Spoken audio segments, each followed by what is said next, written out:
We covered Mughal and the Mughal and the Ottoman empires, and the way that they were different in terms of them both being Islamic powers, but with different sets of circumstances and different types of arrangements.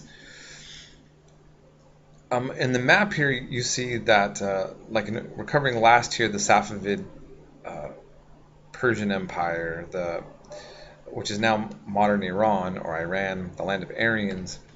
And you see that they're connected here in the map geographically. What I wanted to do at the beginning of these lectures, as I said, is dispel this myth of the Western Christian world versus the monolithic Islamic world.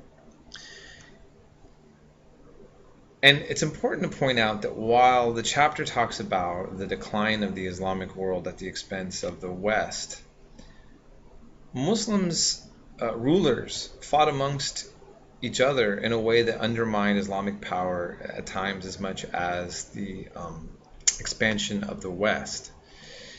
And they did not get along necessarily. Now, Safavid Persia was actually ruled by Turkish rulers. And just keep in mind that just like in China, we had the Qing with the Manchus, we had Mongolian rulers in the past ruling China.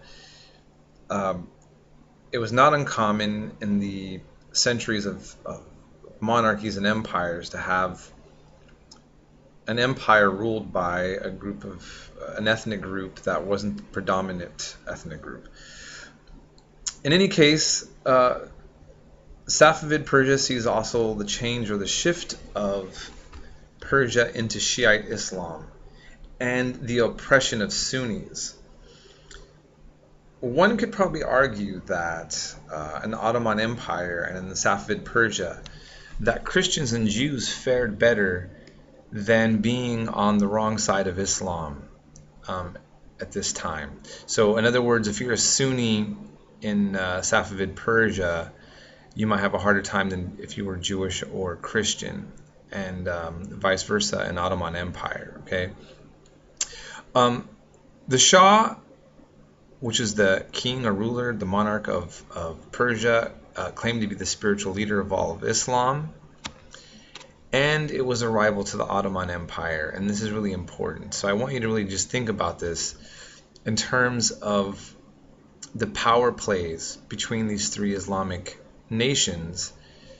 And also what's not always discussed is that many European powers and some of these Islamic states would collaborate with each other at the expense of other rivals. In other words, there wasn't always a strictly Islam versus West or Islam versus Christian state sort of rivalry at this time.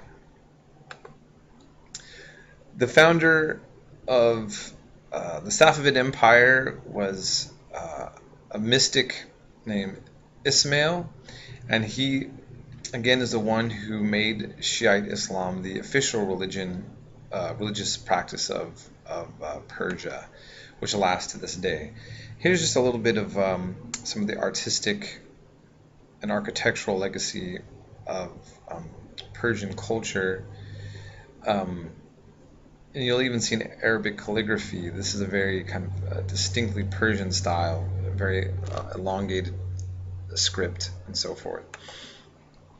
Now, I'm going to just kind of end, I was mentioning that I wasn't going into great detail about Sunni versus Shia, but I just want you to keep in mind that the Sunni Shiite battles that were taking place then have really escalated in modern times.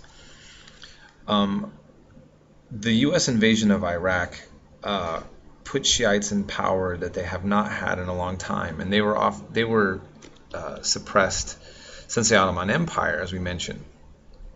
So the war in Iraq is actually really, ironically, George Bush, whether or not he gave democracy to Iraq, he did make Shiite power unprecedented in Iraqi history. And we're seeing more and more violence and conflict, whether it's Pakistan or Bahrain, between Sunni and Shiites. So I'm just kind of going back to the idea that it's not always a battle between the West and Christianity versus Islam, but Islam having its own conflict within itself. And as we saw in our first chapter, that Christians often fought amongst themselves. And that really, we need to focus on aspects of other things that were taking place, such as trade and the interests of finding markets.